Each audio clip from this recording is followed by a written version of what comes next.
Praise the Lord. நம்மளுடைய இதயம் ஒரு சின்ன நிலம்ங்க. நிலத்துல விதை விதைச்சோன்னா பழம் தரணும்னு நம்ம எல்லாருக்கும் தெரிஞ்சது இல்லைங்களா? அந்த நிலத்துல விதை விதைக்கிறப்போ தேவையில்லாத களைகளோ குப்பைகளோ மக்காத பொருட்களோ சின்ன சின்ன பாறைலாம் அது அடியில் மண்ணுக்கு அடியில் இருந்துச்சுனாக்கா அதெல்லாம் சுத்தம் பண்ணிட்டு க்ளீன் பண்ணிட்டு மண் வளம் நல்லா இருக்கா அதை பார்த்துட்டு அதுக்கப்புறம் நம்ம விதை விதைச்சோம்னா அது நமக்கு 30, 60, 100 மடங்காகவும் பலன் கொடுக்கும். அதே போல தாங்க நம்மளுடைய இருதயம்.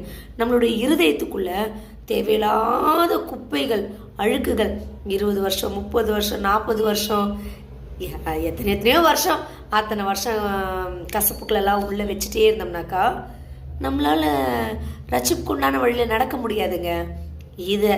இந்த அழுக்கு இந்த கசடுகள் எல்லாம் ஆண்டவராகிய இயேசு கிறிஸ்து எல்லாவற்றையும் சுத்தம் செய்து நம்ம எல்லாரையுமே பரிசுத்த வழியில நடத்துறாருங்க.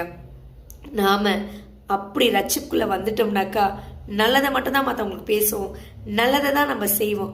முள்ளு மட்டும் நம்ம இருதயத்துக்குள்ள இருந்துச்சுன்னு வச்சுங்களேன், அந்த ஜெபம் ஃபர்ஸ்ட் அவர் அந்த ஜெபத்தை கேட்க மாட்டாரு, ஜெபமும் பலன் கொடுக்காது.